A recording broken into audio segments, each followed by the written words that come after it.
Alright guys, kicking off this Operation Solid Truss. Um, we're looking at a pretty pretty interesting situation over here. And this time we are having some issues over here on our southern border. We're still taking role of Israeli pilot. We'll be flying F-16 Indias. Of course, just a little bit different block and modification, guys, but more on this in just a moment. Let's go through the general situation over here. Okay, it states following a coup, Muslim Brotherhood regime in Egypt begins mobilizing its military into the demilitarized Sinai Peninsula, threatening to invade southern Israel. Yeah, we've seen this story happen before. Maybe different participants really, but this has definitely happened before. And of course, uh, I'm hoping actually that we manage to reinforce our northern border over here, so we don't have any problem with Syria, don't have any problem with Jordan and Saudi Arabia. Because guys, really, if we have to wage war on one, two, three, four fronts, we're pretty much screwed. Now, I'm hoping I can actually concentrate my efforts over here on alleviating this Sinai situation. I've decided, guys, that I'm going to be taking actually command of one of those frontline squadrons over here, right on the border with right on the southern Israeli border, and over here the eastern or northeastern Egyptian border. I decided this to be 201st Squadron, and those guys are flying F-16 Indias. Those are Block 52 plus with the conformal fuel tank. So hopefully this is going to give us a little bit more capability as far as actually pushing strike packages in further inland. Actually, not further inland, but further behind enemy lines. Now, of course, while I'm here on this mini map over here, what I like to do is actually do a quick recon on everything we actually have. We have Block 15; those are the alpha versions, and of course we have 52 pluses, 3 squadrons. We have 52 pluses, 4 squadrons, and one Eagle squadron. Over here to the back, we have some transport guys. Just painting this picture, just I know what I have to work with. We have some bunch of Eagles over here. We have Black 40 single seat and Black 40s dual seat. Over here, of course, I'm going to be finding good use for those guys. Over here at the back, we have Block 30s, single seat, dual seat. I'm not too familiar with 109 because I flew those guys a lot. Of course, now and we have the Charlie Block 30 over here in the back. So guys, really, I'm taking command of this 201st Squadron. See you on the full-blown tactical map, guys, when I start fragging some flies around. Man, I'm excited about this one. Let me tell you. Okay, let's get to it. Okay, guys, so welcome to this long-awaited campaign here.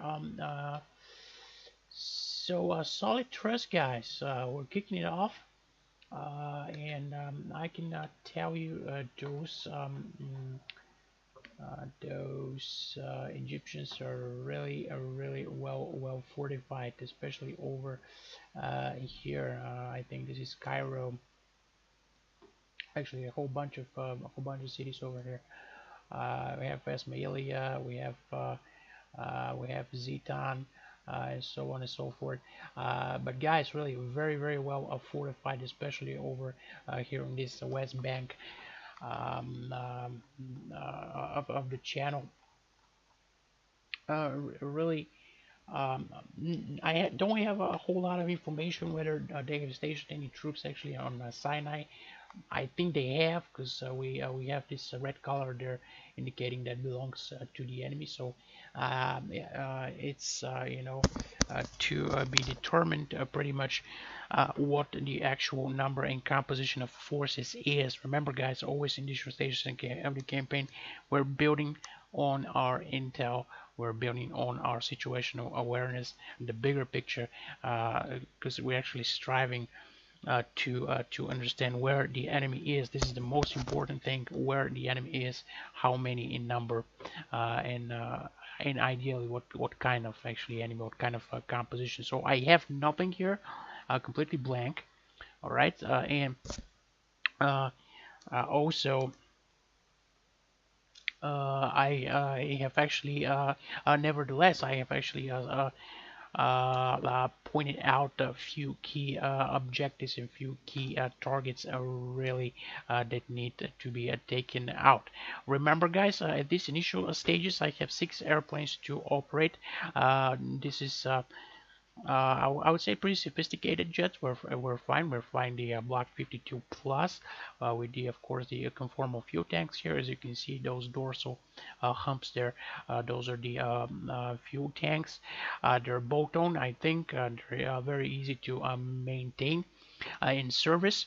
Very useful feature. And of course, we have all the advanced avionics, and we have the capability to carry AMRAAMs. So very pleased with that. We can also pack several mic sidewinders and Papa sidewinders. Those are really, I doubt I'm going to be using. I'm going to be using a whole lot of those Papas. You know, if we actually you know, the circumstances, if they actually force us to use them, of course I will. But actually I'm shying away from those guys because they're a really rear aspect, and not a lot of those hit. Actually, they're really easy to spook with flares. Of course, we can have the Python 4 and Python 5 capability. We can carry one under each wing. Guys, the CBU array over here is pretty substantial. Pretty much everything the Block 52 carries, and Block 50 Ball 52 carries this jet kit could carry. Remember, it's a 52 plus, so it's an evolution. Of course, the Delilahs, the trademark weapon of the Israelis here. We might find some good use for it. I'm staying away from CBUs just in these initial stages. I want to know what the enemy, where the enemy is, and what actually it is. As far as threat types. All right, so and moving on. Of course, I couldn't do without the or trusted JDAMs. Of course, the 4AO JDAMs here. We have this the smaller ones, the 38s, 31s, the big boys, and the smaller emery bombs, 39s. Pretty awesome weapons, guys. The 39s. We call the dual guidance. We have the dual guidance GBU 54s, and of course some snake eyes here and some rock eyes. Of course, the bombs and the spices we're actually packing for spices for this sortie. And those auxiliary stores, you have some tank link pot, self-protection jamming pots, and this is pretty much it. Now, as far as loadout goes, I'm carrying those 2,000 pounders. Spice munitions, and guys, really, the spice munitions is just a guidance kit, just like the JDAM. This is pretty much a dumb bomb over here, and the guidance kit you just bolt it on to the bomb, actually effectively converting it to a smart bomb. So this is pretty much it. And as far as the tactical environment looks like, guys, I think we're going to have a little bit more clarification as we progress through this campaign. But as far as this thing is concerned, I'm actually looking at capturing those 2 port cities over here, as well as this city over here.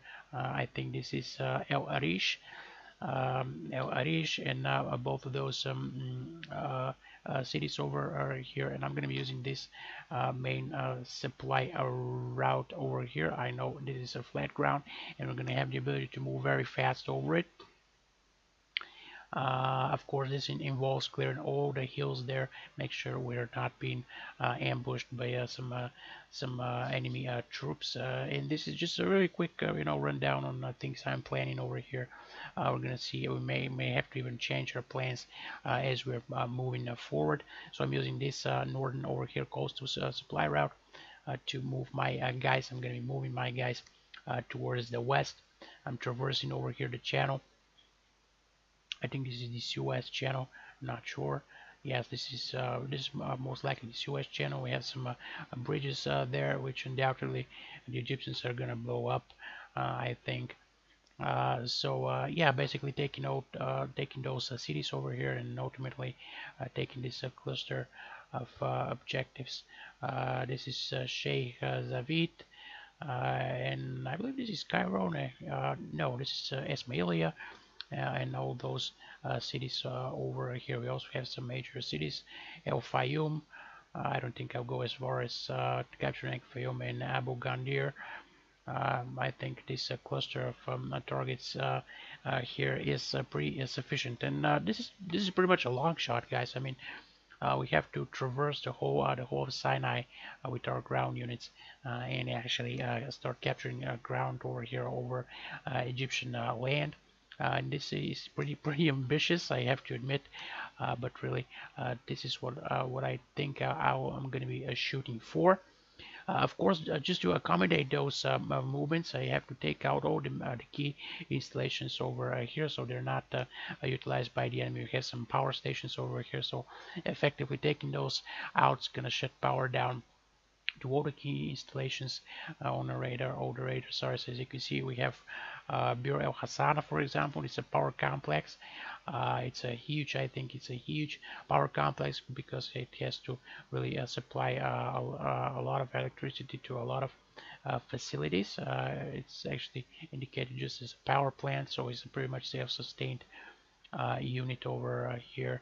And remember, guys, this is the demilitarized zone, so effectively militarizing it, so to speak, and putting actually military assets there is effectively an act of aggression towards Israel. And of course, we have this Muslim Brotherhood. Is this actually is the scenario states they're actually planning on doing just that. They're planning some hostilities over there, and southern Israel is the most uh, uh, how should I say, the biggest threat is geared towards the southern Israel. So we really have to be on top of our game. We cannot slip up here, because if we do, we might get overrun over here. And of course, those Egyptians are not exactly friendly. So guys, yeah, this is pretty much it. Just to kick it off, we might have to drastically change our plans there as the tactical situation unravels. And I also forgot to mention this FF here. This is a frigate force, a frigate task force. And it's actually a pretty potent one. It actually consists of two ships, basically two vessels, and I just don't want to talk on top of my head. Just let me show you even better. This is the FFG Perry, and those guys are pretty formidable. I actually checked them out. They have anti-ship capability. Uh, looking at those guys, there you go, from pretty much from the north. They have anti-ship capability.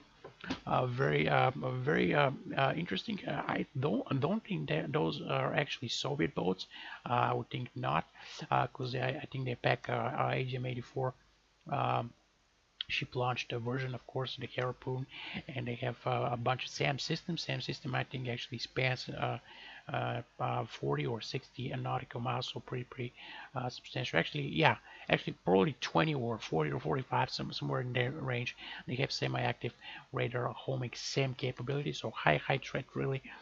We want to make sure we're staying out of range of those guys. Of course, our movement along this coastal road is going to involve taking out all the ports, and we have one major port over here. All those three anchor symbols here means this is a major port complex, and we really want to take this out, because this is really a major repair, servicing, and resupplying station for the whole Mediterranean Egyptian fleet. Now, one very important thing to note, guys, the Egyptians are supplied with Western equipment. So we are going against F-16s. Of course, here and there we have occasional MiG-21s, but majority of the Air Force of the Egyptians consists of F-16. Those are the Charlie single-seaters, Block 40, uh, version of the Falcon. Of course, we have some MiG-21 F-13, and F-13 means those MiGs carry actually heaters. So very high threat really, and we have to stay on top of our game, and GCA has to have to stay on top of their game as well for some threat identification. So we're going to be relying BVR situations mainly on GCI declare calls and on identification friend and foe. This is the main thing. I don't know what the paint scheme is exactly on those Egyptians. But that's pretty much it. We also have the Rafale, and they're also fielding some E2 Charlie. Now those are the sentries that are gonna be providing some AWACS support for those guys. And pretty much this is it. The majority of the air bases are over here of the Egyptians. So very tight pack over here, very tight cluster of air bases. Most of them are right there, and really they're pretty centralized in this region as well. So our best bet really is to just set up some escorts, just set up some escorts with the guys that are going actually and dropping bombs, our guys, and actually try to get into good position, maybe squeeze a shot or two onto bandits. This is as far as I can plan, guys. Really going this far west is definitely is going to be difficult initially, and especially in these initial stages and early campaign, just taking out all the bases there. I don't think this is indeed a good idea. Of course, we're going to have a wall of bandits over here over the Suez Canal. We're going to have a huge wall. I'm expecting a huge wall of bandits. Those F-16s. Remember, guys, very hard targets. I just want to make a quick note over here. We have those frontline SA3 batteries protecting those eastern approaches into, let me just put a name on it, into Nazaire, or I can even better call it, what can I call it? Let me see over here. This thing is Ismailia. So yeah, Ismailia, this is what I'm gonna call this objective. Our main objective is taking Ismailia and all the by standing and all the air bases and all the objectives situated there. As you can see, we have some substantial presence of military bases, resupply depots, and military complexes there. Of course, this major naval base here is always it's going to be a major factor, guys. And we have Egyptians actually spread out. They've spread out over here some installations, some GCI stations. So quite naturally, this is going to be my first and topmost priority target. Just taking out all the strategically important installations in Sinai Peninsula, and go from there. I'm going to try to protect my border, just setting up a defensive posture on my ground units. Then I'm going to try to protect my southern border, and as the aviation actually scores successes, hopefully in the air campaign, start moving west. This is it, guys. So we're gonna try to actually we're gonna try to get into the area here and see what kind of resistance we have. I have of course marked my precision points there. So I have my precision weapon points 1 and 2 on the on this radar facility over here, the El Rish radar complex. And of course I'm hitting also the target marked by target steer 5, which is actually precision steer points 3 and 4 are for the TV station and TV station radar respectively. Alright, guys, so we could expect it's pretty safe to say 3,000, so I'm adding 15,000 to that, and this puts me right about 20,000 is my reference altitude. I definitely don't want to go below 15,000, so I'm shooting for 20,000 there. Harder than 20,000, the better, of course. All right, so guys, without any further ado, let's get into the air, and this should be a pretty Pretty breathtaking one. See you guys into the air. For takeoff, runway 235. Alright guys, there we are, setting our Block 52 plus up just the way I like it, and we're sitting on the runway there, just make it nice and fast. Staying on the brakes, of course. We don't want to roll while we're doing this, and putting some lights on just for good measure. Alright, we can start running this up, and you can see this is a desert airbase, actually desert complex, so it's quite a lot difference there than all those northern bases. Okay, start my roll, and we're very heavy on this run, guys. Very heavy. As you can see, we're seeing the end of the runway pretty fast there. Pulling up, here goes up. I'm on tower. Resume on navigation. Very heavy. We're carrying a lot of fuel. I'm carrying one center line. I'm hoping actually two can get off the ground there. I'm taking one center line, as I was saying, and of course those conformal fuel tanks really makes a difference. A great ground attack jet, the 52 plus CFT. We're gonna see how it does, actually, how it fares in air combat. Airborne. Switching to a GCI. If I can read GCI, I'm gonna be very happy there. I'm gonna see what we have.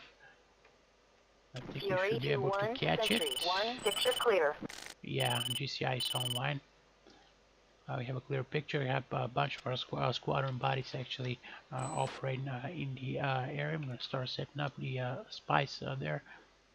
Pick and smash up, start rating it for altitude. So there we go with the spice. There we go. We're keeping in automatic. This is going to be a target. This is going to be target steer 1. This is going to be target steer 2. This is going to be 3, and this is going to be 4. Of course, start lining the weapons up, and it's a really short trip, guys. So I'm going to be releasing 2 per station. Actually, no, I'm going to keep it pretty standard there. I'm just going to cycle through this one, make sure everything is nice and indicating. 4 and 6 is first, and then 3 and 7. I'm gonna try to 2 in position. I'm gonna try to hit those guys. And pretty steep. I want to switch over here. Pretty. Alrighty, and the impact angle is 60, 60, 60, and 60 on 04. I like what I'm seeing, guys. I like what I'm seeing a lot. Actually, targets, I think targets over here for 3 and 4, I might switch things around a little bit just to make it very interesting.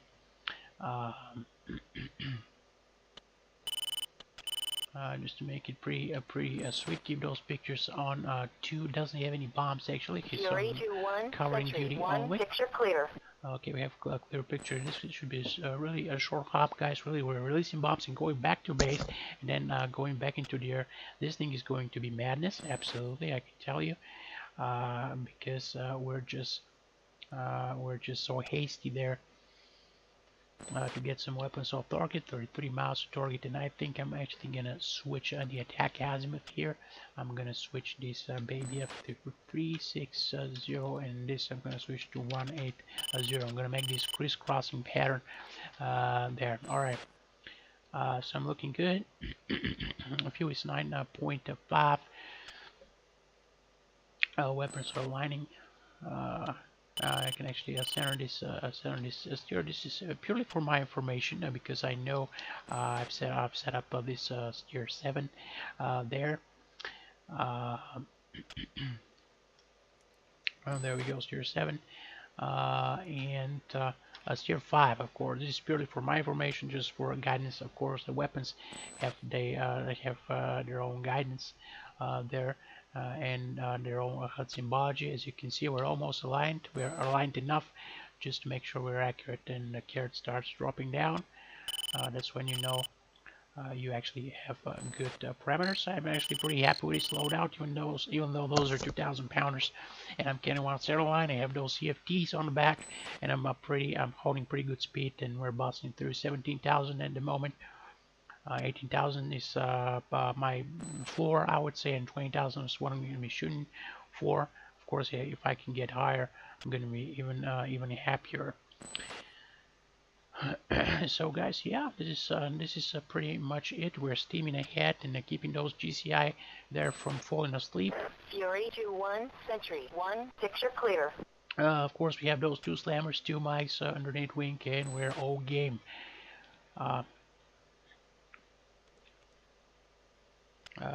Is scanning ahead, hopefully a 40-mile scan. I'm gonna say 5,000 up. I don't believe the Egyptians are going to be pulling some crazy stunts over here, going below radar and actually popping up in point blank range. And even if they do, they're going to be able to contrast over here on this desert floor. I'm going to be able to see those guys from a distance. Now this is the 107 target, 107th squadron target. Those guys are also flying 52 pluses. This is actually an electricity station, electricity complex. We're just in range, and those two are 0 attack azimuth. We should be good. Wait a little bit more. Wait a little bit more. Make sure we are level. This is 1 away, and this is 2 away. And switching, of course, to steer 5. And steer 5 should be somewhere actually behind us. Yeah, it's actually behind, so we have to turn, indicating there, and we have no more reasons to hang around there. Switching up. Come on. So station 3 and station 7 are up next. Station 3 and station 7, I think we're gonna have this. Yeah, we're moving slightly away. We're gonna be moving in range, and this. We're gonna drop this. We're gonna head for home immediately. We can actually take a quick glimpse of the actual target. This is the actual depot, and I'm hitting those in crisscrossing pattern. One's hitting from the south, one's hitting from the north. Some more Falcons there on their way to target. Make sure we're level. That's 1 away, and that's 2 away. We can actually turn for home now, pick some more bombs, and really get back into the air. I mean, we're gonna be rotating. I think you shouldn't fly more than 1 sortie actually. Maybe pretty much the circumstances dictate that, but 1 or 2 sorties, pretty much any more than that, and you're really pushing your endurance and focus.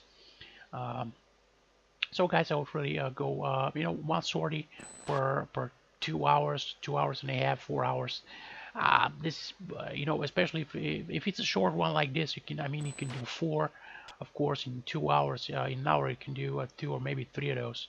Actually 3, no, it's a little bit pushing, but hour and a half, 2 hours, you can do. I think it's pretty safe to say you can do 2 of those things, really. But any more than that, and you're just pushing it, and you might get complacent.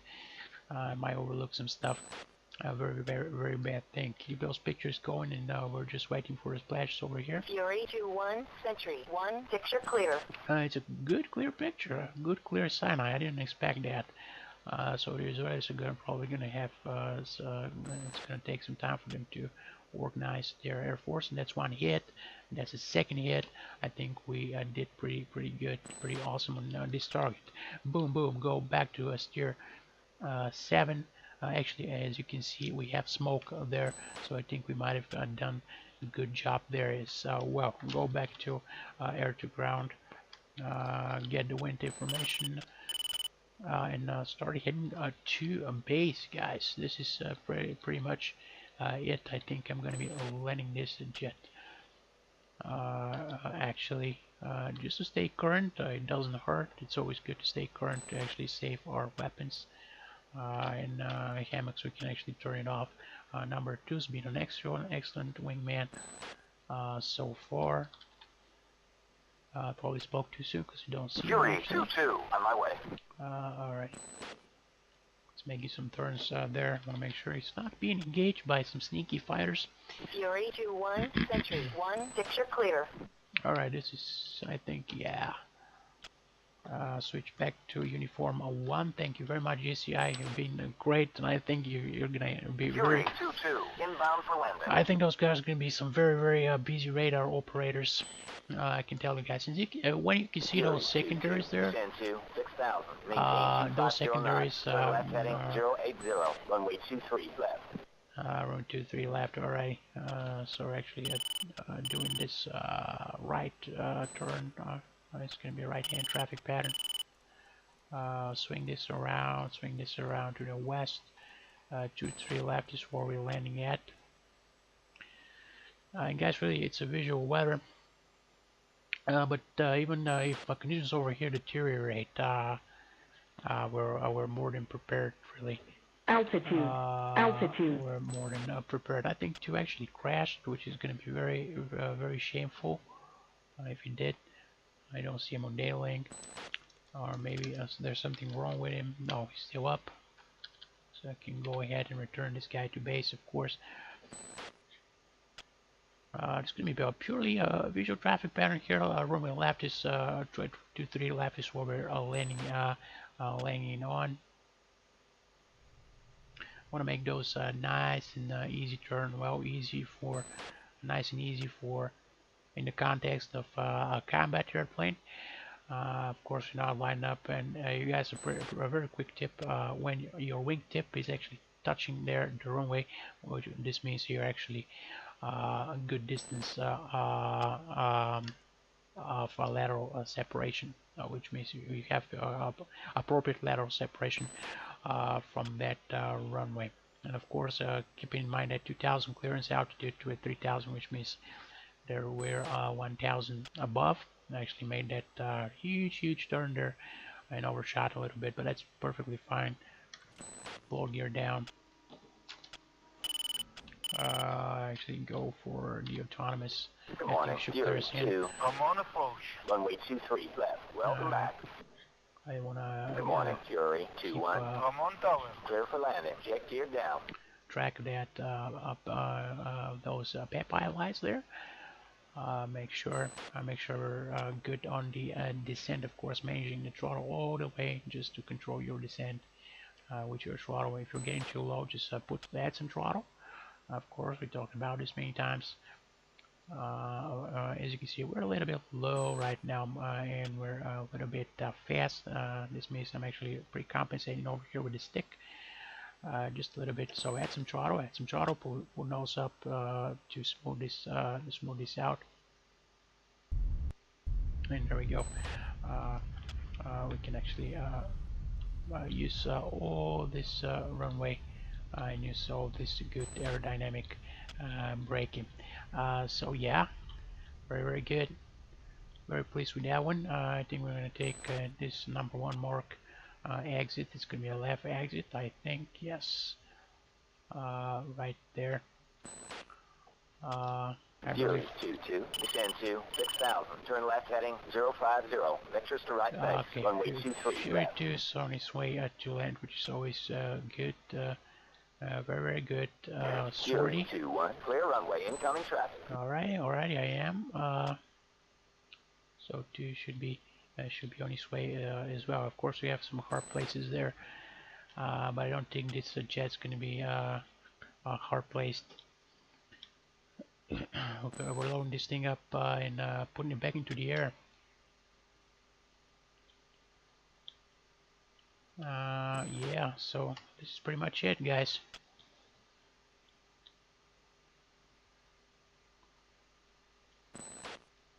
Alright, so this is where I'm going to be parking there for rearming, refueling. Oh, there we go. And see you in the next one, guys. Alright, there we are, staring at the debriefing, and significant damage is indeed what we caused. So we destroyed a bunch of targets. Actually, we had 4 hits. which is really good. The TV station is destroyed. We actually managed to damage some of the helipads there from those debris. It really goes to show what kind of actually powerful bomb the 2,000 pounder is. We destroyed the radar, and of course both the depots, as you guys saw pretty clearly there, also got destroyed. Number 2 has also an excellent rating because he didn't get any weaponries actually to drop. He didn't get any bombs. But he did pretty amazing job just sticking close by me and keeping me safe. Now, as you can see, something has emerged over here. We got some activities over there, and I probably failed to mention earlier that we have this carrier force, American carrier force, NATO carrier force over here to the north of Sinai. So these guys are going to be providing some assistance to us, hopefully, just about 116, 120 miles offshore. So we could really use their help. Now we have some kind of a development over here. Something just popped up. I think that's some kind. Yeah, that's some kind of AAA. AAA. I'm pretty hasty there just to see what those guys did earlier on. If they actually dropped any bombs, and they actually didn't. Okay, this is perfectly fine. I think what I'm going to be actually doing, we can actually confirm the damage we caused here. And this army, this Abu Ajala army base is at 50% status, and the radar compass is at 15% status. So very happy with that. Let me see how those guys did. Oh yeah, they completely 107th, our sister squadron, completely destroyed this power station. And really, we have some a bunch of high value assets over here. So I think I'm going to be focusing over here on Bir Hassana radar facility because really those guys, I mean, they can pretty much paint the majority of Israeli airspace, and they can provide some very valuable intel. So all three of those stations over here, the Bir Hassana, the Tamat radar station, and the Wasit radar field station are my next targets. So yeah, this is pretty much it. I'm going to be doing those strikes and just paving the way for our offensive towards the west. Alright guys, let me plan those few flights out. Let me frag him. Then get everybody informed and nice in sync. And see you guys